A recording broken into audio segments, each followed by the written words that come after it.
Hi സുഹൃത്തുക്കളെ, 2024 ഇറങ്ങിയ ജമീലാൻ്റെ പൂവൻ കോഴി എന്ന ഫീൽ ഗുഡ് കോമഡി മൂവിയാണ് ഇന്ന് ഞാൻ എക്സ്പ്ലനേഷൻ ചെയ്യാൻ പോകുന്നത്. സിനിമ തുടങ്ങുമ്പോൾ കാണിക്കുന്നത് ഒരു ആഫ്രിക്കക്കാരനായ യുവാവ് തൻ്റെ മലയാളിയായ കാമുകിക്കൊപ്പം അവളുടെ ബർത്ത്ഡേ ആഘോഷിക്കുകയാണ്. അവൾ തൻ്റെ ഗിഫ്റ്റ് എവിടെയെന്ന് ചോദിക്കുന്നു. അപ്പോൾ അയാൾ അവളുടെ കഴുത്തിൽ ഒരു താലി കെട്ടിക്കൊടുക്കുന്നു. അവൾക്ക് അത് വളരെ ഇഷ്ടപ്പെടുകയും ചെയ്യുന്നു. ഈ സമയത്ത് എവിടെ നിന്നാണെന്നറിയില്ല ആ ആഫ്രിക്കക്കാരനായ യുവാവിൻ്റെ കാമുകിയുടെ അച്ഛൻ അവിടെ എത്തുകയും അവനെ അടിച്ച് ബോധം കെടുത്തിയതിനു ശേഷം അവളെയും കൊണ്ട് അവിടെ നിന്ന് പോവുകയും ചെയ്യുന്നു. ഇനി ഒരു കാര്യം പറഞ്ഞുകൊള്ളട്ടെ, സിനിമയിൽ ഈ രംഗത്തിന് ഒരുപാട് വലിയ പ്രാധാന്യമുണ്ട് എന്ന് നിങ്ങൾ ഒരിക്കലും വിചാരിക്കരുത്. ചെറിയൊരു പ്രാധാന്യം മാത്രമേ ഈ രംഗത്തിന് സിനിമയിലുള്ളൂ. ഇടയ്ക്ക് ഈ ആഫ്രിക്കക്കാരൻ ഈ സിനിമയിൽ വന്നു പോകുന്നുണ്ട്. അപ്പോൾ നമുക്ക് കഥ തുടരാം. ഇതാണ് ജമീല. ജമീലയ്ക്ക് 2 മക്കളാണ്, ഒരു മകളും ഒരു മകനും. മകന്റെ പേരാണ് ഷാനു. ഷാനുവാണ് നമ്മുടെ സിനിമയിലെ നായകൻ. ഷാനുവിന് ഒരു ആത്മാർത്ഥ സുഹൃത്തുണ്ട്. സുഹൃത്തിന്റെ പേരാണ് സുഗുണൻ. ഷാനു എവിടെ പോയിരുന്നാലും അവിടെ സുഗുണനും കാണും. ഇനി ഇവരുടെ സ്വഭാവത്തിനെ കുറിച്ച് അന്വേഷിക്കുകയാണെങ്കിൽ ആ നാട്ടിലെ ഏറ്റവും വലിയ കോഴികൾ ആരാണ് എന്ന് ചോദിച്ചാൽ ഇവന്മാരുടെ പേര് മാത്രമേ പറയുകയുള്ളൂ. ഒരു കമ്പിൽ ഒരു നല്ല തുണി ചുറ്റി കറക്കി ഒന്ന് കാണിച്ചാൽ അതിനു ചുറ്റും കടന്ന് കറങ്ങുന്ന ടൈപ്പുകളാണ് ഈ 2 പേരും. ഇവന്മാർ എത്ര ആത്മാർത്ഥ സുഹൃത്തുക്കളാണെന്ന് പറഞ്ഞിരുന്നാലും പെണ്ണിന്റെ കാര്യം പറഞ്ഞ് ഇടയ്ക്കിടയ്ക്ക് തമ്മിത്തല്ലുന്ന പരിപാടിയും ഇവർക്കുണ്ട്. എങ്കിലും ഇതെല്ലാം കഴിയുമ്പോൾ പിന്നെയും മിണ്ടുകയും ചെയ്യും. അങ്ങനെ ഈ ഷാനുവും അവൻ്റെ കൂട്ടുകാരനും ഒരുപാട് പെണ്ണുങ്ങളുടെ ബേക്കിൽ നിന്ന് നടക്കുന്നത് പോലെ സ്ഥിരം ബസ് സ്റ്റോപ്പിൽ വരുന്ന ഒരു പെണ്ണിൻ്റെ പുറകെയും ഈ ഷാനു നടന്നിരുന്നു. ആ പെണ്ണിനെ കാണാൻ വേണ്ടി ഷാനുവും ഷാനുവിൻ്റെ കൂട്ടുകാരനും കൂടി റോഡരികിൽ നിൽക്കുമ്പോൾ ഒരു പയ്യൻ ഒരു കല്യാണ ലെറ്റർ ഷാനുവിന് കൊടുത്തിട്ട് പറഞ്ഞു, ഞാൻ കല്യാണം കഴിക്കാൻ പോകുന്ന പെണ്ണിൻ്റെ ഏറ്റവും വലിയ ആഗ്രഹം കല്യാണത്തിന് ഷാനവാസിനെ ക്ഷണിക്കണമെന്നാണ്. ഇത് കേട്ട ഷാനു ഉടനെ പറയുകയാണ്, ഞാൻ തീർച്ചയായും വരും, വലിയ കല്യാണമായതുകൊണ്ട് ഇവനെ കൊണ്ടൊന്നും വരണ്ട, സ്റ്റാൻഡേർഡ് കല്യാണമല്ലേ. ഈ സമയത്ത് തന്നെ ഷാനു ഏത് പെണ്ണിനെയാണോ അവിടെ കാത്തിരുന്നത് ആ പെണ്ണ് അവിടെ വരുന്നു. ഉടനെ തന്നെ ഷാനുവിൻ്റെ സ്റ്റാൻഡ് അങ്ങ് മാറുകയാണ്. ഷാനു പറയുന്നു, ചിലപ്പോൾ എനിക്ക് കല്യാണത്തിനൊന്നും വരാൻ സമയം കിട്ടിയെന്ന് വരില്ല, എനിക്ക് ഒരുപാട് കാര്യങ്ങളുണ്ട് കേട്ടോ. ഈ സമയം ആ വന്ന പെണ്ണ് ആ കല്യാണം വിളിച്ച ചെറുക്കൻ്റെ കാറിൽ കയറുകയാണ്. ഇത് കാണുമ്പോൾ ഷാനുവിന് ഒരു കാര്യം മനസ്സിലാവുന്നു. നേരത്തെ കല്യാണം വിളിച്ചില്ലേ, ആ പയ്യൻ കെട്ടാൻ പോകുന്നത് എവളെയാണ് എന്ന്. ആകെ മൊത്തം ഷാനു ചമ്മി നാറുകയാണ്. ഇതോടുകൂടി ഷാനു ഒരു തീരുമാനമെടുക്കുകയാണ്, എവളെക്കാട്ടിലും സുന്ദരിയായ ഒരു പെണ്ണിനെ ഞാൻ പ്രേമിച്ച് കെട്ടുമെന്ന്. ഇതിനുശേഷം സിനിമയിൽ കാണിക്കുന്നത് നമ്മുടെ ഷാനുവിൻ്റെ കൂട്ടുകാരൻ സുഗുണനുണ്ടല്ലോ, രാത്രിയിൽ റോഡരികിൽ ഇരിക്കുകയായിരുന്നു. ആ സമയത്ത് അതുവഴി ബുള്ളറ്റിൽ ഒരുത്തൻ ഒരു പെണ്ണിനെയും കൊണ്ട് പോകുകയായിരുന്നു. ഇത് കണ്ട സുഗുണൻ ഉടനെ തന്നെ അവളുടെ മുഖത്ത് നോക്കി ആംഗ്യം കാണിക്കുകയും 2 വിരൽ കൊണ്ട് ഫ്ലൈയിങ് കിസ് കൊടുത്തിട്ട് അവൾക്ക് നേരെ ചൂണ്ടിക്കാണിക്കുകയും ചെയ്തു. ഇതെല്ലാം തന്നെ അവളെയും കൊണ്ട് ബൈക്കിൽ പോയ അവനും കാണുന്നു. ഉടനെ തന്നെ ആ ബൈക്ക് അവിടെ നിർത്തുന്നു. എന്നിട്ട് അവൻ സുഗുണനിരിക്കുന്ന സ്ഥലത്തിൻ്റെ അടുത്ത് വന്നിട്ട് തറയിലിരിക്കുകയാണ്. ഉടനെ തന്നെ അവൻ്റെ കൂടെ വന്ന ആ പെണ്ണും അവിടെ അടുത്ത് തറയിൽ വന്നിരുന്നു. അവൻ ആ പെണ്ണിൻ്റെ അടുത്ത് ചോദിച്ചു, ഇവിടെയല്ലേ ആ സാധനം വീണതെന്ന്. ഇത് കണ്ട സുഗുണൻ അവരുടെ അടുത്ത് വന്ന് ഇരുന്നിട്ട് ചോദിച്ചു, എന്താ മച്ചാനെ, എന്താണ് കാണാതായത് എന്ന്. ഉടനെ തന്നെ ആ ബൈക്കിൽ വന്നവൻ സുഗുണൻ്റെ മുഖത്തിട്ട് ഒരൊറ്റ അടി കൊടുക്കുകയാണ്. എന്നിട്ട് സുഗുണനെ എടുത്തിട്ട് തലങ്ങും വിലങ്ങും നല്ല രീതിയിൽ അടി കൊടുക്കുകയാണ്. അടി കൊടുത്തിട്ട് ചോദിക്കുന്നുണ്ട്, നീ ഇനി മേലെ വഴിയെ പോകുന്ന പെണ്ണുങ്ങളെ അനാവശ്യം കാണിക്കുമോടാ എന്ന്. ഇങ്ങനെ സുഗുണന് അടി കിട്ടിക്കൊണ്ട് നിൽക്കുന്നതിനിടയിൽ ഷാനു അവിടെ എത്തുകയാണ്.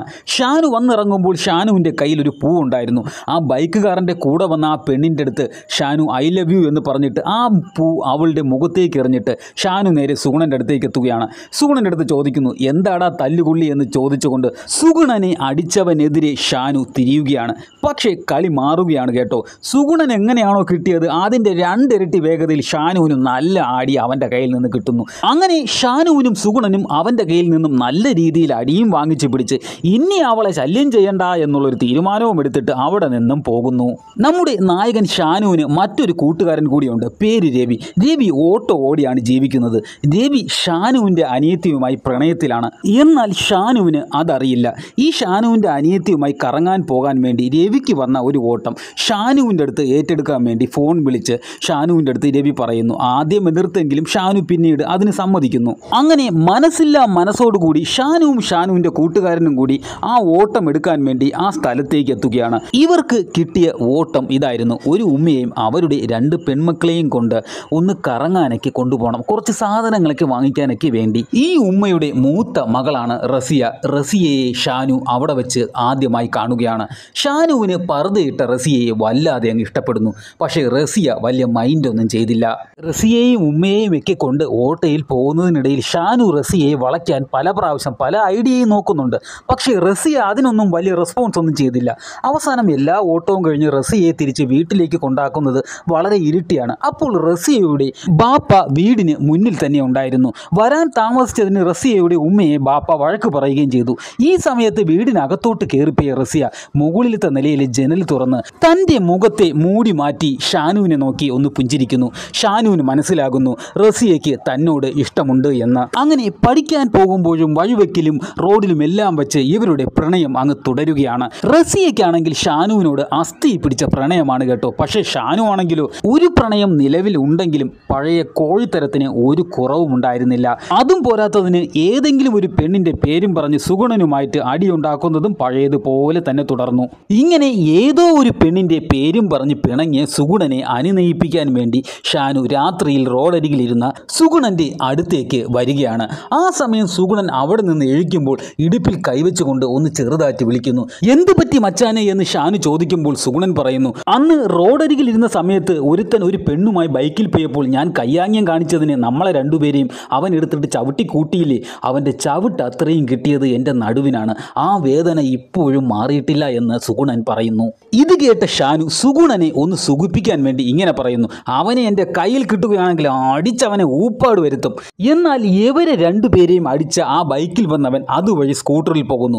ഇത് കണ്ട സുഗുണന് ദേഷ്യം വന്ന് കല്ലെടുത്ത് അവൻ്റെ തലയിലെറിയുന്നു. അയാൾ അവിടെ സ്കൂട്ടർ നിർത്തുകയും ചെയ്യുന്നു. ഉടനെ തന്നെ സുഗുണൻ പറയുന്നു, അടിച്ചു കൂട്ടടാ ഷാനു അവനെ എന്ന്. എന്നാൽ ഷാനു ആകട്ടെ പേടിച്ച് വിറച്ച് നിൽക്കുകയാണ്. സ്കൂട്ടറിൽ നിന്ന് ഇറങ്ങി വന്ന അയാൾ സുഗുണനെ എടുത്തിട്ട് ചവിട്ടി കൂട്ടാൻ തുടങ്ങുകയാണ്. ഷാനുവിനെയും അയാൾ വെറുതെ വിടുന്നില്ല. ഷാനുവിനും അയാൾ നല്ല രീതിയിൽ തന്നെ അടി കൊടുക്കുന്നു.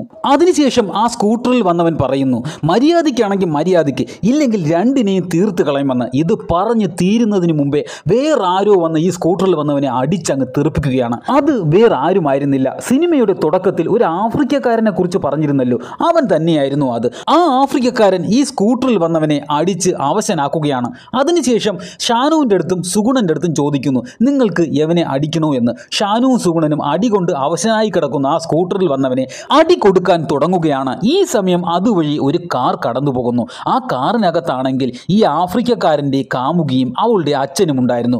ആ കാറിന് പുറകെ ഈ ആഫ്രിക്കക്കാരൻ ബൈക്കുമായി പോവുകയാണ്. ഇത് കണ്ട ഷാനുവും സുഗുണനും ആ ആഫ്രിക്കക്കാരൻ്റെ പുറകെ വിടുകയാണ്. ആഫ്രിക്കക്കാരനാണെങ്കിൽ തൻ്റെ കാമുകിയുടെ വീട് കണ്ടുപിടിക്കുന്നു. അവിടെ ബൈക്ക് നിർത്തുന്നു. പുറകെ എത്ത ഷാനുവും സുഗുണനും നിങ്ങൾ ആരാണെന്ന് ചോദിച്ച് കുറേ ഉമ്മയൊക്കെ കൊടുക്കുന്നുണ്ട് ഈ ആഫ്രിക്കക്കാരന്. എന്നിട്ട് ആഫ്രിക്കക്കാരൻ്റെ ഫോൺ നമ്പരും വാങ്ങിക്കുന്നു. ഇതിനുശേഷം ആ ആഫ്രിക്കക്കാരൻ അവിടെ നിന്ന് പോവുകയും ചെയ്യുന്നു. പക്ഷേ ഇതെല്ലാം തന്നെ ആ ആഫ്രിക്കക്കാരൻ്റെ കാമുകിയുടെ വീട്ടിലുള്ള CCTV ക്യാമറയിൽ പതിയുന്നുണ്ടായിരുന്നു. ഈ സംഭവങ്ങളെല്ലാം കഴിഞ്ഞ് തിരിച്ചു പോകുന്ന വഴിയിൽ ഷാനുവിൻ്റെ ഫോണിലേക്ക് റസിയയുടെ കോൾ വരികയാണ്. റസിയ കരഞ്ഞുകൊണ്ട് ഇങ്ങനെയാണ് പറയുന്നത്, ഷാനുക്ക, എൻ്റെ കല്യാണം ബാപ്പ ഉറപ്പിച്ചിരിക്കുകയാണ്. ഞാൻ ഷാനുക്കയെ മാത്രമേ കല്യാണം കഴിക്കുള്ളൂ എന്നും വേറൊരാളെ കല്യാണം കഴിക്കേണ്ട ഒരു അവസ്ഥ വന്നു കഴിഞ്ഞാൽ ചത്തുകളയുമെന്നും റസിയ പറയുന്നു. എന്നെ കല്യാണം കഴിക്കാൻ വന്നവൻ്റെ ഫോൺ നമ്പർ ഞാൻ വാട്സപ്പ് ചെയ്യാമെന്നും ഷാനുക്ക എന്നെ സ്നേഹിക്കുന്നു എന്ന കാര്യം അവൻ്റെ അടുത്ത് വിളിച്ചു പറയാൻ റസിയ ഷാനുവിൻ്റെ അടുത്ത് പറയുന്നു. ഇതെല്ലാം സുഗുണന് കാര്യം അത്ര പന്തിയല്ല എന്ന് തോന്നുന്നു. ഇനി നിന്നാൽ അടുത്ത അടി വരുന്ന വഴി അറിയില്ല എന്ന് പറഞ്ഞ് സുഗുണൻ അവിടെ നിന്നും എസ്കേപ്പ് ആവുന്നു.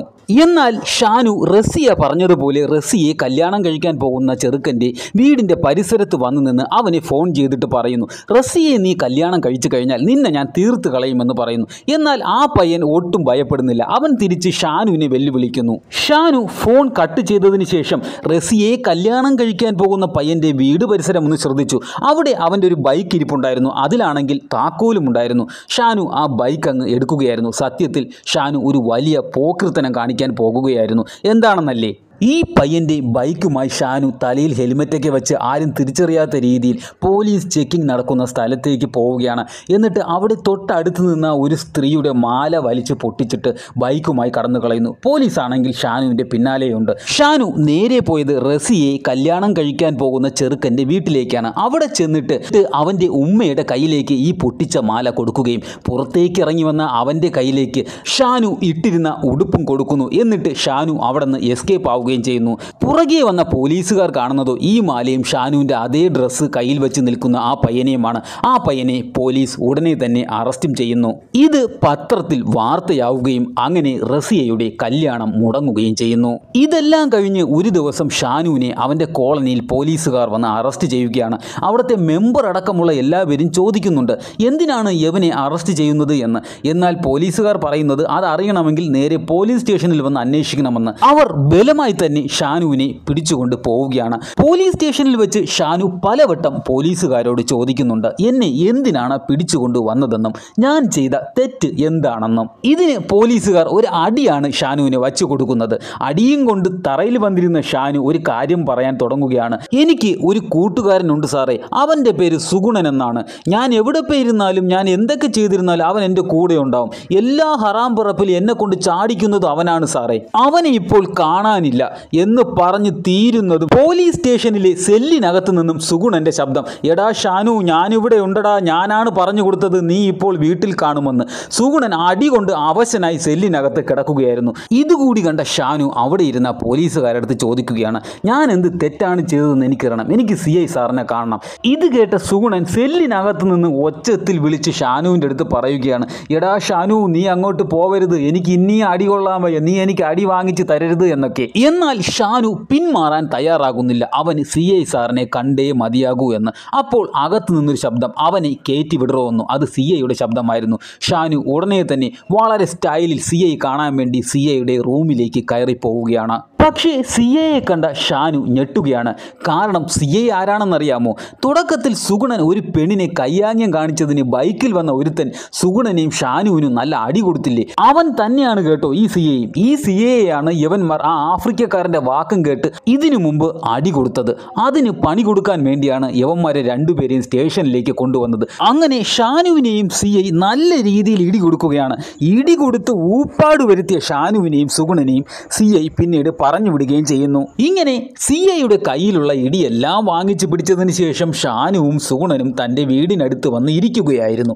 ആ സമയം ഷാനുവിൻ്റെ കൂട്ടുകാരൻ രവി ഷാനുവിനെ ഫോണിൽ വിളിച്ചിട്ട് ഇങ്ങനെ പറയുന്നു, അർജുൻ ദാസ് എന്ന ഗുണ്ടയുടെ മകൾ ഏതോ ഒരു ആഫ്രിക്കക്കാരൻ്റെ കൂടെ ഒളിച്ചോടി പോയി എന്നും അതിനുള്ള സഹായം ചെയ്തു കൊടുത്തത് നീയും സുഗുണനും കൂടെ ആണെന്നാണ് അർജുൻ ദാസ് പറയുന്നതെന്നും അതുകൊണ്ട് നിങ്ങളെ രണ്ടുപേരെയും തപ്പി അർജുൻ ദാസ് ഇറങ്ങിയിട്ടുണ്ടെന്നും അവിടെ നിന്ന് മാറി നിൽക്കാനും രവി പറയുന്നു. ഇത് ഏത് ആഫ്രിക്കക്കാരൻ എന്നറിയാമോ? ഇവരെ രക്ഷിച്ച ആഫ്രിക്കക്കാരനില്ലേ, അയാൾ തന്നെയാണ് ഇത്. ഇവർ രണ്ടുപേരും ആ ആഫ്രിക്കക്കാരൻ്റെ അടുത്ത് സംസാരിക്കുന്നത് അർജുൻ ദാസ് തൻ്റെ വീട്ടിലെ CCTVയിൽ കൂടെ എല്ലാം കാണുന്നുണ്ട്. അതുകൊണ്ടാണ് അയാൾ ഈ ഷാനുവിനെയും സുഗുണനെയും തപ്പിയെത്തുന്നതും. ഷാനുവും സുഗുണനും അവിടെ നിന്ന് ഒളിച്ചു നിൽക്കാനൊക്കെ ശ്രമിക്കുന്നുണ്ടെങ്കിലും അർജുൻ ദാസിൻ്റെ ഗുണ്ടകൾ ഷാനുവിനെയും സുഗുണനെയും കണ്ടെത്തുന്നു. അവരെ ഓട്ടിച്ചിട്ടൊക്കെ അടിക്കുകയാണ്. അടിക്കുക എന്ന് വെച്ച് കഴിഞ്ഞാൽ വളരെ മാരകമായിട്ടുള്ള രീതിയിൽ തന്നെ രണ്ടുപേർക്കും അടി കൊള്ളുന്നുണ്ട് കേട്ടോ. ഇവരെ രണ്ടുപേരെയും അടിച്ച് ഒതവാതാക്കിയിട്ട് അവസാനം അർജുൻ ദാസ് ചോദിക്കുന്നു, എവിടെയാടാ ആ ആഫ്രിക്കക്കാരനെന്ന്. ഷാനു തൊഴുതുകൊണ്ട് പറയുന്നു, എനിക്ക് അയാളെ അറിഞ്ഞുകൂടാ, അന്ന് കണ്ട പരിചയം മാത്രമേ അയാളുമായി ഉള്ളൂ എന്ന് പറയുന്നു. അങ്ങനെ അർജുൻ ദാസ് ഇവരെ കളഞ്ഞിട്ട് പോവുകയാണ്. ഷാനുവിൻ്റെ സുഗുണൻ്റെ ഒരു അവസ്ഥ നോക്കിക്കോണം. പോലീസിൽ നിന്ന് അടി കിട്ടുന്നു, പിന്നെ ഗുണ്ടയുടെ കയ്യിൽ നിന്ന് അടി കിട്ടുന്നു. ഈ രണ്ടുപേരുടെ കയ്യിൽ നിന്നും അടിയും കിട്ടി. ഈ രണ്ടുപേരും അവിടെ തന്നെ ഇരിക്കുന്ന സമയത്ത് ഷാനുവിന് ഒരു ഫോൺ കോൾ വരികയാണ്. അത് റസിയയുടെ ഫോൺ കോൾ ആയിരുന്നു. റസിയ ഷാനുവിൻ്റെ അടുത്ത് പറയുകയാണ്, ഷാനുക്ക, എൻ്റെ കല്യാണം വീണ്ടും ഉപ്പ ഉറപ്പിച്ചു എന്ന്, ഞാൻ ആത്മഹത്യ ചെയ്യും ഷാനുക്ക എന്ന് പറയുന്നു. ഇത് കേട്ട ഷാനുവിന് ദേഷ്യം വരികയാണ്. പോയി എന്തെങ്കിലും ചെയ്യടി, ഇനി മേലെ എന്നെ വിളിച്ചു പോകരുത് എന്ന് പറഞ്ഞ് ഷാനു ഫോൺ കട്ട് ചെയ്യുകയാണ്. ഇതിനുശേഷം സുഗുണനും ഷാനുവും നേരെ ഹോസ്പിറ്റലിലേക്ക് പോകുന്നുണ്ട്. ഇവരുടെ ശരീരം ആകെ പരിക്കാണ് കേട്ടോ, കയ്യിലും മുഖത്തും എല്ലായിടത്തും. ഈ സമയം വീണ്ടും റസിയയുടെ കോൾ വരികയാണ്. ആ കോൾ ഷാനു അറ്റൻഡ് ചെയ്യുന്നു. റസിയ കരഞ്ഞുകൊണ്ട് പറയുന്നു, എന്താ ഷാനുക്ക ഞാൻ വിളിച്ചിട്ട് എടുക്കാത്തത്? ഷാനുക്കയ്ക്ക് എന്നോട് ഇഷ്ടമുണ്ടെങ്കിൽ ഇഷ്ടമാണെന്ന് പറ, ആകാശത്തോളം ഇഷ്ടമാണെന്ന് പറ. ഇത് കേട്ട ഷാനു തിരിച്ചു പറയുന്നു, അങ്ങനെയാണെങ്കിൽ നീ എൻ്റെ കൂടെ ഇറങ്ങി വരുവോടി. ഇത് കേട്ട റസിയ പറയുന്നു, അയ്യോ അങ്ങനെ ചെയ്താൽ എൻ്റെ ബാപ്പ എന്നെ അടിച്ചു കൊല്ലും. ഷാനു പറയുന്നു, അങ്ങനെയാണെങ്കിൽ ഞാൻ ഇനി നിന്നെ കാണാൻ വേണ്ടി നിന്റെ വീടിൻ്റെ സൈഡിലോട്ടേ വരുന്നില്ല, ഇനി ഞാൻ നിന്നെ ഫോൺ വിളിക്കാനും വരുന്നില്ല, ഇനി ഞാനും നീയുമായി ഒരു ബന്ധവുമില്ല എന്ന് പറയുമ്പോൾ റസിയ പറയുന്നു, ഞാൻ ചത്തുകളയും ഷാനുക്കാക്ക. ഇത് കേട്ട ഉടനെ ഷാനു ദേഷ്യത്തിൽ പറയുന്നു വച്ചിട്ട് പോടി എന്ന് പറഞ്ഞ് ഫോൺ കട്ട് ചെയ്യുന്നു. യഥാർത്ഥത്തിൽ ഷാനുവിൻ്റെ ഉദ്ദേശം എങ്ങനെയെങ്കിലും ഈ റസിയെ ഒഴിവാക്കി വിടണം, അതിനു വേണ്ടിയാണ് ഇതെല്ലാം പറയുന്നത്. ഇതിനുശേഷം പല പ്രാവശ്യം ഷാനുവിനെ റസിയ വിളിക്കുന്നുണ്ട്. എന്നാൽ ഒരു കോളും ഷാനു അറ്റൻഡ് ചെയ്യുന്നില്ല. അങ്ങനെ ഇരിക്കെ ഒരു ദിവസം ഷാനുവും സുഗുണനും റോഡിൽ നിൽക്കുന്ന സമയത്ത് ഷാനുവിൻ്റെ ഫോണിലേക്ക് രവി എന്ന കൂട്ടുകാരൻ ഷാനുവിനെ വിളിക്കുകയാണ്. ഈ ഫോൺ കോൾ വന്ന പാടെ തന്നെ ഷാനുവും സുഗുണനും ഷാനുവിൻ്റെ വീട്ടിലേക്ക് ഓടുകയാണ്. ഓട്ടത്തിനിടയിൽ ഷാനു ഇങ്ങനെയാണ് പറയുന്നത്, നമ്മുടെ കഷ്ടകാലം വിട്ടു മാറുന്നില്ലല്ലോടാ സുഗുണ എന്ന്.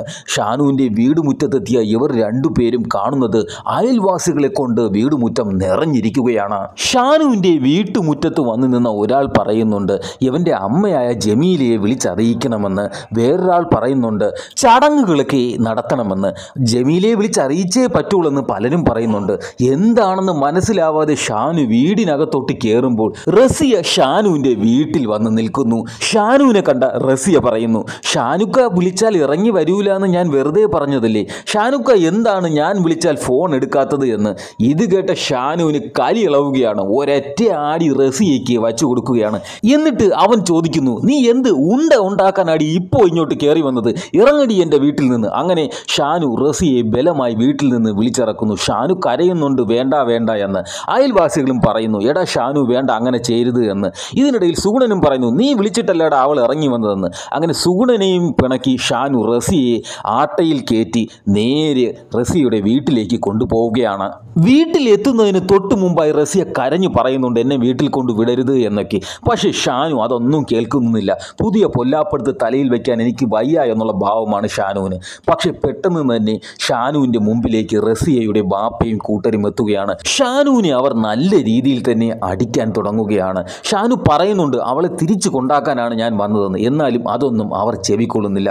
ഷാനുവിനെ നല്ല രീതിയിൽ തന്നെ അവർ അടിക്കുന്നു. എന്നിട്ട് ഇനി എൻ്റെ മകളുടെ പുറകെ നടന്നാൽ നിന്നെ ശരിയാക്കും എന്ന് പറഞ്ഞിട്ട് ഷാനുവിനെ പിടിച്ച് അവർ പോലീസിനെ ഏൽപ്പിക്കുന്നു. അങ്ങനെ പോലീസിൻ്റെ കയ്യിൽ നിന്നും ഷാനുവിന് വേഷ കിട്ടുന്നു. ഇതിനുശേഷം ഷാനുവും രവിയും പിന്നെ സുഗുണനും കൂടി റോഡരികിൽ ഇരിക്കുകയാണ്.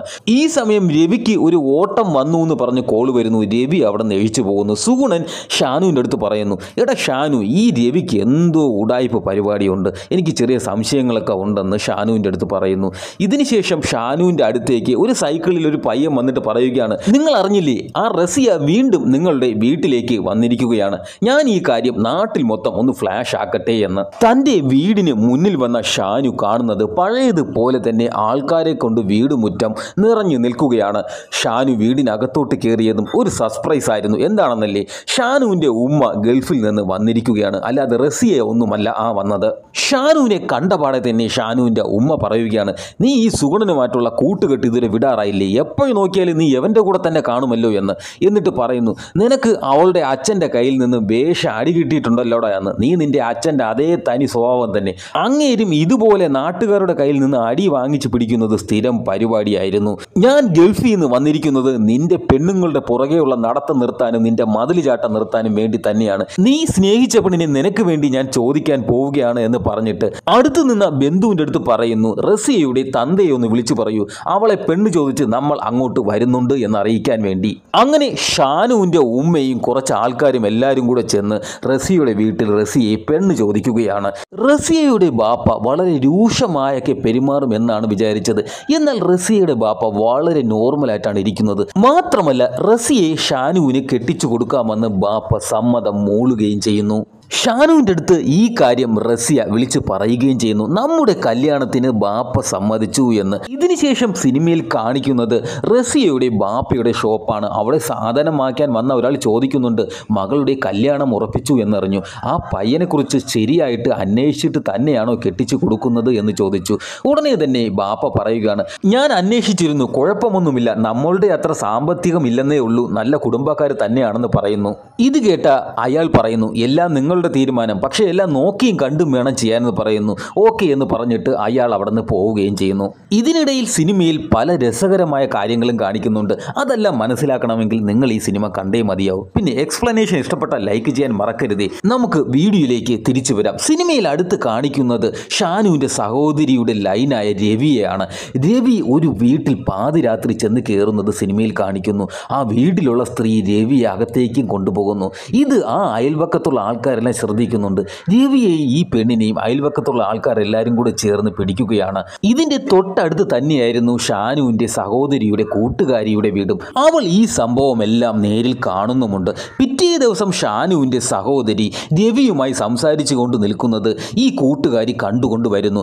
രവി അവിടെ നിന്ന് പോയതിനു ശേഷം ഈ കൂട്ടുകാരി ഷാനുവിൻ്റെ സഹോദരിയുടെ അടുത്ത് പറയുന്നു, നീ വിചാരിക്കും പോലെ നിന്റെ രവിചേട്ടൻ അത്ര നല്ലവനൊന്നുമല്ല. എന്നിട്ട് നടന്ന കാര്യങ്ങളെക്കുറിച്ചൊക്കെ ഷാനുവിൻ്റെ സഹോദരിയുടെ അടുത്ത് പറയുന്നു. ഇത് കേട്ടപാടെ തന്നെ ഷാനുവിൻ്റെ സഹോദരി കരഞ്ഞുകൊണ്ട് അവിടെ നിന്ന് തിരിഞ്ഞു ഓടുകയാണ്. ഓടുന്ന വഴിക്ക് ഷാനുവിൻ്റെ സഹോദരി ഒരു കാറിടിച്ച് അവൾ ഗുരുതരമായി പരിക്കേറ്റ് ആശുപത്രിയിൽ അഡ്മിറ്റ് ആവുകയും ചെയ്യുന്നു. അവിടെ വെച്ച് ഷാനുവിൻ്റെ അടുത്ത് ഷാനുവിൻ്റെ സഹോദരി ഒരു കാര്യം പറയുന്നു, എനിക്ക് ഒരാളെ ഇഷ്ടമായിരുന്നു, അയാൾ എന്നെ പറ്റിക്കുകയായിരുന്നു. പക്ഷേ ഞാൻ അയാളെ പറ്റിക്കാൻ ആഗ്രഹിക്കുന്നില്ല. അതുകൊണ്ട് തന്നെ അയാളുടെ പേര് ഞാൻ ഒരിക്കലും പുറത്തു പറയില്ല. ഷാനുക്കയോട് എനിക്കൊരു അപേക്ഷയുണ്ട്. പെണ്ണുങ്ങളുടെ പുറകെ നടക്കുന്നത് തെറ്റാണെന്നൊന്നും ഞാൻ പറയില്ല. പക്ഷേ ഒരു പെണ്ണ് നമ്മളെ തിരിച്ച് സ്നേഹിച്ചാൽ അവളെ ആത്മാർത്ഥമായി ചേർത്ത് പിടിക്കാൻ പഠിക്കണം. റസിയ ഒരു പാവം കുട്ടിയാണ്, അവളെ ഒരിക്കലും ഉപേക്ഷിക്കരുത് എന്ന് പറഞ്ഞിട്ട് ഷാനുവിൻ്റെ സഹോദരി മരിച്ചു പോകുന്നു. ഇതിനുശേഷം സിനിമ വളരെ ദുഃഖകരമായ ചില സിറ്റുവേഷനുകളിലൂടെയാണ് കടന്നു പോകുന്നത്. അങ്ങനെ ഒരു ദിവസം ഷാനുവും സുഗുണനും കടൽ തീരത്തിരിക്കുന്ന സമയത്ത് ഷാനു സുഗുണൻ്റെ അടുത്ത് പറയുന്നു, എൻ്റെയും നിൻ്റെയും ജീവിതത്തിന് എന്ത് അർത്ഥമാണുള്ളത്? നമ്മൾ എന്തെല്ലാം തോന്നിവാസം കാണിച്ചു, അതിനെല്ലാം അനുഭവിച്ചിട്ടേ നമ്മൾ ഇവിടുന്ന് പോവുകയുള്ളൂ. എന്ന് നമ്മുടെ ഈ വൃത്തികെട്ട സ്വഭാവം നിർത്തുന്നുവോ അന്ന് മാത്രമേ നമ്മൾ ഗതി പിടിക്കുകയുള്ളൂ എന്ന് പറഞ്ഞിട്ട് ഷാനു അവിടെ നിന്ന് പോകുന്നു. അങ്ങനെ കുറച്ച് നാളുകൾക്ക് ശേഷം ഷാനുവിൻ്റെ കല്യാണ തലേ ദിവസം എത്തുകയാണ്. ഷാനുവിൻ്റെ വീട്ടിലും റസിയുടെ വീട്ടിലും കല്യാണത്തിൻ്റെ ചടങ്ങുകളെല്ലാം നടക്കുന്നു. ഉത്സവം പോലെ കാര്യങ്ങളെല്ലാം കൊണ്ടാടിക്കൊണ്ടിരിക്കുകയാണ്. ആ സമയത്ത് ഷാനുവിൻ്റെ വീട്ടിൽ റസിയയുടെ ബാപ്പ എത്തുകയാണ്. റസിയയുടെ ബാപ്പയെ ഷാനുവിൻ്റെ ഉമ്മ ക്ഷണിക്കുന്നു. പക്ഷേ അവിടെ ഒരു വലിയ ട്വിസ്റ്റ് ഉണ്ടാവുകയാണ്. റസിയയുടെ ബാപ്പ പറയുകയാണ്, ഞാൻ നിങ്ങളുടെ ക്ഷണം സ്വീകരിക്കാനൊന്നുമല്ല ഇവിടെ വന്നത്. എന്ത് കണ്ടിട്ടാണ് നിന്റെ തള്ളയെ എൻ്റെ വീട്ടിലേക്ക് കല്യാണ ആലോചനയ്ക്കെന്ന് പറഞ്ഞു വിട്ടത്? പിന്നെ നിന്നെപ്പോലത്തുള്ള ഒരു ഊളയ്ക്ക് കെട്ടിച്ചു കൊടുക്കാനുള്ളതല്ല എൻ്റെ മോള്. പിന്നെ ഇന്നേ വരെ നടന്ന എൻ്റെ മകളുടെ എല്ലാ കല്യാണ ആലോചനയും മുടക്കിയത് നീയാണെന്ന് എനിക്കറിയാം. നിന്നെ ഇങ്ങനെ കിട്ടാൻ വേണ്ടി തന്നെയാണ് ഞാൻ ഇങ്ങനൊരു സിറ്റുവേഷൻ ഇവിടെ ഉണ്ടാക്കിയെടുത്തത്. നാട്ടുകാരുടെ മുന്നിൽ നിന്നെ നാണം കെടുത്താൻ വേണ്ടി. പിന്നെ എൻ്റെ മകളുടെ നിക്കാഹാണ് നാളെ. അതിന് നിന്നെ മാത്രമേ ഞാൻ കല്യാണ ലെറ്റർ കൊടുത്ത് ക്ഷണിക്കുന്നുള്ളൂ. നീയും നിൻ്റെ വീട്ടുകാരും കൂട്ടുകാരും കൂടി വന്ന് കല്യാണവും കണ്ട് സദ്യയും നക്കിയിട്ട് പോയാൽ മതി. പിന്നെ അവിടെ വന്ന് വല്ല സീനും ഉണ്ടാക്കാനാണ് നിൻ്റെ പരിപാടിയെങ്കിൽ നിന്നെ തീർത്ത് കളയുമെന്ന് പറയുന്നു. കല്യാണ ലെറ്ററിൽ നോക്കിയിട്ട് ഷാനു പറയുന്നു, ഞാൻ കല്യാണം മുടക്കുമെന്ന് വിചാരിച്ചിട്ടാണോടാ നീ ഈ കല്യാണ ലെറ്ററിൽ ചെക്കൻ്റെ പേരും അഡ്രസ്സും ഒന്നും വയ്ക്കാത്തത് എന്ന്. എന്നാൽ നീ കേട്ടോ, നിന്റെ മകളുടെ കല്യാണം ഞാൻ അന്തസ്സായി നാളെ മുടക്കും. ഇത് കേട്ട റസിയയുടെ ബാപ്പ പറയുകയാണ്, നീ ഒറ്റ തന്തയ്ക്ക് പിറന്നവനാണെങ്കിൽ നാളെ നീ കല്യാണം വന്ന് മുടക്കി കാണിക്കട എന്ന് പറഞ്ഞിട്ട് അവരെല്ലാം തിരിച്ചു പോവുകയാണ്. അങ്ങനെ പിറ്റേ ദിവസം കല്യാണ ദിവസം എത്തുകയാണ്. റസിയുടെ വീട്ടിൽ കല്യാണ ആഘോഷങ്ങളൊക്കെ തകൃതിയായി നടക്കുകയാണ്. കല്യാണ ചെറുക്കൻ്റെ കാറും വരികയാണ്. അതിൽ നിന്ന് കല്യാണ ചെറുക്കൻ പുറത്തിറങ്ങുന്നു. കല്യാണ ചെറുക്കൻ ഒരു നല്ല തൊപ്പിയും വെച്ച് മുഖം മുല്ലപ്പൂ കൊണ്ട് മൂടിയാണ് ഇറങ്ങുന്നത്. അതുകൊണ്ട് തന്നെ കല്യാണ ചെറുക്കൻ ആരാണ് എന്ന് ആർക്കും മനസ്സിലാകുന്നില്ല. ഇവിടെ നേരെ ഷാനുവിൻ്റെ വീട്ടിലാണെങ്കിലോ ഒരു മരണ വീട് പോലെയാണ്. എല്ലാവരും ദുഃഖത്തിലിരിക്കുകയാണ്. ബിരിയാണി വയ്ക്കുന്ന ആൾ ചോദിക്കുന്നു, ബിരിയാണി വെക്കട്ടെ എന്ന്. ഷാനുവിൻ്റെ ഉമ്മ അതിനെ എതിർക്കുന്നുണ്ട്. എന്നാൽ ഷാനു പറയുന്നു, നമ്മൾ വിളിച്ചിട്ട് വന്ന ഗസ്റ്റുകളാണ് ഇവരെല്ലാം, അവർക്ക് ബിരിയാണി വെച്ച് കൊടുക്കാൻ പറഞ്ഞിട്ട് ഷാനു ദുഃഖത്തിൽ ദൂരേക്ക് നടന്ന് നീങ്ങുകയാണ്. ഷാനു നടന്ന് നീങ്ങിയത് റസിയയുടെ വീട് ലക്ഷ്യമാക്കി തന്നെയായിരുന്നു. എന്നാൽ ഷാനു എത്തുന്നതിന് മുമ്പ് തന്നെ സുഗുണൻ ആ കല്യാണ മണ്ഡപത്തിൽ സ്ഥാനം പിടിച്ചിരുന്നു. എന്താണ് അവിടെ നടക്കാൻ പോകുന്നതെന്നും തന്നെക്കൊണ്ട് എന്തെങ്കിലും ചെയ്യാൻ പറ്റുമെങ്കിൽ ചെയ്യാൻ വേണ്ടിയുമായിരുന്നു സുഗുണൻ്റെ ആ ഇരിപ്പും. കല്യാണ മണ്ഡപത്തിലേക്ക് റസിയയെ ഒരുക്കി കൊണ്ടുവരുന്നുണ്ട്. റസിയ വലിയ സന്തോഷത്തിലാണ്. കാരണം റസിയ വിചാരിച്ചിരിക്കുന്നത് താൻ കല്യാണം കഴിക്കാൻ പോകുന്നത് ഷാനുവിനെ എന്നാണ്. മുഖത്തുകൂടി മുല്ലപ്പൂ കൊണ്ട് മൂടിയിരിക്കുന്ന ആ പയ്യൻ ഷാനു ആണെന്ന് തെറ്റിദ്ധരിച്ച് റസിയ അയാളുടെ അടുത്ത് സംസാരിക്കുന്നുണ്ട്. പക്ഷേ ആ പയ്യൻ ഒന്നും തന്നെ തിരിച്ചു മിണ്ടുന്നുമില്ല. റസിയ പാവം ഷാനു ആണെന്ന് തെറ്റിദ്ധരിച്ച് സന്തോഷത്തിൽ കല്യാണ മണ്ഡപത്തിൽ ഇരിക്കുകയാണ്. ഈ സമയം ആ സ്ഥലത്തേക്ക് വന്ന ഷാനുവിനെ കല്യാണ മണ്ഡപത്തിൽ എത്തുന്നതിന് മുമ്പ് തന്നെ റസിയയുടെ ബാപ്പയുടെ ആൾക്കാർ തടഞ്ഞ് വേറൊരു സ്ഥലത്തേക്ക് കൊണ്ടുപോയി നല്ല രീതിയിൽ അടിക്കുകയും ചെയ്യുന്നു. അവിടേക്ക് വന്ന് ഷാനുവിനെ അടിക്കുന്ന റസിയയുടെ ബാപ്പയുടെ അടുത്ത് ഷാനു കരഞ്ഞുകൊണ്ട് പറയുന്നുണ്ട്, എനിക്ക് റസിയയെ അത്രയ്ക്ക് ഇഷ്ടമാണ്, അതുകൊണ്ടാണ് ഞാൻ ഇവിടേക്ക് വന്നതെന്ന്. എന്നാൽ റസിയയുടെ ബാപ്പ ഇതൊന്നും കേൾക്കുന്നില്ല. ഷാനുവിനെ നല്ല അടിയും കൊടുത്തിട്ട് തിരിച്ച് കല്യാണ മണ്ഡപത്തിലേക്ക് വന്ന് റസിയയുടെ കല്യാണം നടത്തി കൊടുക്കാൻ തുടങ്ങുകയാണ്. ഈ സമയം സുഗുണൻ ഷാനുവിനെ ഫോണിൽ കോണ്ടാക്ട് ചെയ്യാൻ ശ്രമിക്കുന്നുണ്ട്. പക്ഷേ ഷാനുവിൻ്റെ ഫോണ് അവരുടെ അടിയുടെ ഇടയിൽ എവിടെയോ തെറിച്ച് വീഴുകയും ചെയ്തിരുന്നു. ഷാനുവിനെ അവിടെ അടിച്ചുകൊണ്ടിരിക്കുന്നു. ഇവിടെ റസിയയുടെ കല്യാണം നടത്തിക്കൊണ്ടേയിരിക്കുന്നു. അങ്ങനെ റസിയയുടെ കല്യാണം ഷാനു ഇല്ലാതെ നടക്കുകയാണ്. കല്യാണം കഴിഞ്ഞ ഉടനെ തന്നെ റസിയ ആ കല്യാണ പയ്യൻ്റെ തലയിൽ വെച്ചിരുന്ന തലപ്പാവും മുല്ലപ്പൂ മുഖംമൂടിയും അങ്ങ് എടുത്തു മാറ്റുകയാണ്. ഇത് കണ്ട് റസിയ അന്തം വിടുകയാണ്. കാരണം അത് ഷാനുവല്ല. പക്ഷേ ഇവിടെ ഒരു വലിയ ട്വിസ്റ്റ് സംഭവിക്കുകയാണ്. ആ പയ്യൻ ആരാണെന്നറിയാമോ? ഈ പടത്തിൻ്റെ ഫസ്റ്റ് ഹാഫിൽ ഒരുത്തൻ ഒരു പെണ്ണിനെ ബൈക്കിൽ കൊണ്ടുപോയപ്പോൾ സുഗുണൻ കയ്യാങ്യം കാണിച്ചതിന് സുഗുണനെയും ഷാനുവിനെയും എടുത്തിട്ട് അടിയൊക്കെ കൊടുത്തില്ലേ ഒരു പോലീസ് ഓഫീസർ, അയാൾ തന്നെയാണ് കേട്ടോ ഈ കല്യാണ പയ്യനും. ഇത് കണ്ട സുഗുണൻ ഇനിയൊന്നും ചെയ്യാനില്ല എന്നുള്ള മട്ടിൽ ആ കല്യാണ മണ്ഡപത്തിൽ നിന്നും ഇറങ്ങി പോവുകയാണ്. തന്നെ കല്യാണം കഴിച്ചത് ഷാനു അല്ലെന്ന് തിരിച്ചറിഞ്ഞ റസിയ വളരെ നിസ്സഹായിയായി ഇനിയൊന്നും ചെയ്യാൻ പറ്റില്ല എന്നുള്ള രീതിയിൽ പൊട്ടി കരയുന്നുണ്ട്. വീഡിയോ ഒരിക്കലും ക്ലോസ് ചെയ്യരുത്, കഥ അവസാനിച്ചിട്ടില്ല, കഥ ഇനിയുമുണ്ട് കേട്ടോ കുറച്ച്. അങ്ങനെ കല്യാണത്തിൻ്റെ ബിരിയാണി ചെമ്പ് പൊട്ടിക്കുകയാണ്. അതിൻ്റെ മണം അവിടെയെല്ലാം പടരുകയാണ്. അതുവഴി ബൈക്കിൽ പോയ രണ്ടുപേർ ആ ബൈക്ക് നിർത്തിയിട്ട് പറയുന്നു, നല്ല ആട്ടിറച്ചിയുടെ ബിരിയാണിയുടെ മണം, നമുക്ക് കയറി കഴിച്ചിട്ട് പോകാം. ഈ വിളിക്കാതെ കല്യാണത്തിന് സദ്യ ഉണ്ണാൻ വരുന്നവന്മാരില്ലേ, ആ രണ്ടെണ്ണത്തിൽ പെട്ടതാണ് കേട്ടോ ഇവന്മാർ പിന്നെ ഒന്നും ആലോചിച്ചില്ല. നേരെ കല്യാണ മണ്ഡപത്തിൽ കയറി കല്യാണ പയ്യനും കല്യാണ പെണ്ണും ഇരുന്ന് അതേ സീറ്റിൻ്റെ അടുത്ത് തന്നെ ഇരുന്ന് അങ്ങ് ഉണ്ണാൻ തുടങ്ങി. കല്യാണ ചെറുക്കൻ നമുക്കറിയാവുന്ന പയ്യനാണ് എന്നൊക്കെ പറഞ്ഞ് അയാൾക്കാണെങ്കിൽ യവന്മാരെ കണ്ടിട്ട് ഒരു പിടിയും കിട്ടിയില്ല. പക്ഷേ അതിൽ വന്ന ഒരുത്തൻ കല്യാണ പയ്യൻ്റെ മുഖത്ത് നോക്കിയിട്ട് പറഞ്ഞു, ഞാൻ എവിടെ കണ്ട് നല്ല പരിചയമുള്ള മുഖം, പക്ഷേ ഒരു പിടിയും കിട്ടുന്നില്ല ആരാണെന്ന്. നല്ല പരിചയമുണ്ട്, ആരാണോ എന്തോ. എന്നിട്ട് അവർ ബിരിയാണി നല്ലവണ്ണം കഴിക്കുന്നു.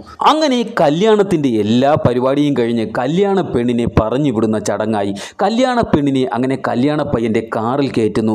കല്യാണ പയ്യനും കാറിൽ കയറാൻ പോകുന്നതിന് തൊട്ട് മുമ്പ് ആ വിളിക്കാതെ കല്യാണം ഉണ്ണാമെന്നില്ല അവന്മാരിൽ ഒരാൾ വന്ന് നേരെ വന്നിട്ട് കല്യാണ പയ്യൻ്റെ അടുത്ത് കാറിൽ കയറാൻ വരട്ടെ എന്ന് പറഞ്ഞു, ഒരു മിനിറ്റ് ഒരു കാര്യം ക്ലിയർ ചെയ്യാനുണ്ട്. എന്നിട്ട് റസിയയുടെ ബാപ്പയുടെ അടുത്ത് പറഞ്ഞു, ബിരിയാണി അടിപൊളിയായിരുന്നു കേട്ടോ, ബിരിയാണി വച്ചയാളെ സമ്മതിച്ചേ പറ്റുകയുള്ളൂ. എന്നിട്ട് കല്യാണ പയ്യനെ നോക്കി പറഞ്ഞു, എനിക്കൊരു വീക്ക്നെസ് ഉണ്ട്, എല്ലാവർക്കും എന്തെങ്കിലും വീക്ക്നെസ് ഉണ്ടായിരിക്കുമല്ലോ, എന്നോടൊന്നും തോന്നരുത് എന്ന് പറഞ്ഞുകൊണ്ട് ഒരു മൊബൈലിൻ്റെ വീഡിയോ എടുത്ത് നേരെ റസിയയുടെ ബാപ്പയെ കാണിക്കുകയായിരുന്നു. അതിൽ ഈ കല്യാണ പയ്യനും വേറൊരു പെണ്ണിൻ്റെയും അത്ര നല്ലതല്ലാത്ത വീഡിയോ ആയിരുന്നു. ഈ വീഡിയോ റസിയയുടെ ബാപ്പ കാണുന്നു, റസിയയുടെ ബന്ധുക്കളും എല്ലാം കാണുന്നു. എന്നിട്ട് ആ കല്യാണത്തിന് വിളിക്കാതെ ഉണ്ണാൻ വന്ന ആ പയ്യനുണ്ടല്ലോ, ആ മൊബൈൽ പതുക്കെ വാങ്ങിച്ചിട്ട് കല്യാണ പയ്യൻ്റെ അടുത്ത് അപ്പോൾ ഹാപ്പി മാരേജ് ലൈഫ് എന്ന് പറഞ്ഞിട്ട് തിരിഞ്ഞ് നടന്നുകൊണ്ട് ഇങ്ങനെ സംസാരിച്ചു കൊണ്ടുപോയി. എന്തൊക്കെയാണെങ്കിലും തിന്ന ബിരിയാണിയുടെ നന്ദിയെങ്കിലും കാണിക്കണ്ടേ എന്ന് പറഞ്ഞ് അവർ അവിടെ നിന്ന് പോകുന്നു. അവർ പോയ ഉടനെ തന്നെ റസിയയുടെ ബാപ്പ കല്യാണ പയ്യൻ്റെ തോളിൽ കൈയിട്ടിട്ട് ഇങ്ങനെ പറഞ്ഞു, മോനെ അലി, നീ ഇവിടെ നിന്ന് കറങ്ങാതെ എത്രയും വേഗം സ്ഥലം കാലിയാക്കിക്കുമെന്ന്, ഇല്ലെങ്കിൽ നീ അടി കൊണ്ട് മെഴുകും. ഇത് ആ കല്യാണ പയ്യൻ കേൾക്കാൻ തയ്യാറാവുന്നില്ല. പിന്നെ നല്ല മുഴുത്തൻ അടിയാണ് അവന് കിട്ടുന്നത്. ഈ സമയത്ത് തന്നെ മറ്റൊരു സ്ഥലത്ത് ഷാനുവിനെ എടുത്തിട്ട് അടിച്ചുകൊണ്ടിരിക്കുകയായിരുന്നല്ലോ. അവിടെ നിന്ന് ഷാനു അടിയും കൊണ്ട് ഓടി കല്യാണ മണ്ഡപത്തിലേക്ക് വരികയാണ്. ഷാനുവിനെ പുറകെ അടിക്കാൻ വന്നവരെ ആ കല്യാണ മണ്ഡപത്തിൽ ഇരുന്ന മറ്റുള്ളവർ തടയുന്നുമുണ്ട്.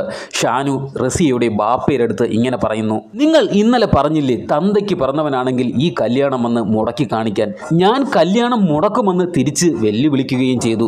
എന്നാൽ പറയട്ടെ, ഞാൻ അത്രയ്ക്ക് ചുണയുള്ള ഒരുത്തനൊന്നുമല്ല, കാരണം ഞാനൊരു ഹീറോ ഒന്നും അല്ലല്ലോ. പക്ഷേ നിങ്ങളുടെ മോൾ എനിക്കൊരു വാക്ക് തന്നിരുന്നു, എനിക്ക് ഷാനുക്കയെ മാത്രം കല്യാണം കഴിച്ചാൽ മതിയെന്നും ഇല്ലെങ്കിൽ ഞാൻ ആത്മഹത്യ ചെയ്ത് കളയുമെന്നും. അവൾ അത് ചെയ്യുകയും ചെയ്യും. അതുകൊണ്ടാണ് ഞാനിവിടെ വന്നതെന്ന് പറഞ്ഞിട്ട് അവൻ തിരിച്ച് ആരെയും മൈൻഡ് ചെയ്യാതെ നടന്നു പോവുകയാണ്. പുറകെ റസിയ പോകല്ലേ പോകല്ലേ എന്ന് പറഞ്ഞ് കരഞ്ഞുകൊണ്ട് വരുന്നു. പക്ഷേ ഇത്തവണ റസിയെ തടയാൻ ആരും ഉണ്ടായിരുന്നില്ല. റസിയ ഷാനുവിനെ വന്ന് കെട്ടിപ്പിടിക്കുന്നുണ്ട്. അപ്പോൾ ഷാനു അടിയുടെയൊക്കെ ആഘാതത്തിലാണെന്ന് തോന്നുന്നു അവിടെ ബോധം കെട്ട് വീഴുന്നു. ഉടനെ തന്നെ ഷാനുവിനെ പൊക്കിയെടുക്കാൻ റസിയയുടെ ബന്ധുക്കളും ബാപ്പയും അവിടെ വരുന്നുണ്ടെങ്കിലും സുഗുണൻ അതിന് സമ്മതിക്കുന്നില്ല. എങ്കിലും എല്ലാവരും കൂടി എടുത്ത് ഷാനുവിനെ ഹോസ്പിറ്റലിലാക്കുന്നു. ഷാനു ICUലാകുന്നു. ഷാനു ICUയിൽ കിടക്കുന്ന സമയത്ത് റസിയയുടെ ബാപ്പ റസിയയെ അവിടെ കൊണ്ട് ആക്കിയിട്ട് പോവുകയാണ്. ICUയിൽ കയറി റസിയ ഷാനുവിനെ കാണുന്നു. ഷാനുവിൻ്റെ കയ്യിൽ അവൾ കൈവയ്ക്കുമ്പോൾ ഷാനു കണ്ണ് തുറന്നു നോക്കുന്നു. അങ്ങനെ സിനിമയിൽ ഒരു ഹാപ്പി എൻഡിംഗ് ആണ് ഉണ്ടാവുന്നത്. ഷാനുവും റസിയയും ഒന്നിക്കുന്നു. ഈ വീഡിയോ ഇഷ്ടപ്പെട്ടവർ തീർച്ചയായും സിനിമ മുഴുവനായി കാണാൻ ശ്രമിക്കുക. ഒരുപാട് കോമഡി ഈ സിനിമയിൽ ഇനിയുമുണ്ട്. അപ്പോൾ ഒരു ലൈക്ക് തരില്ലേ? അടുത്ത വീഡിയോയുമായി വരുന്നത് വരെ ബായ്.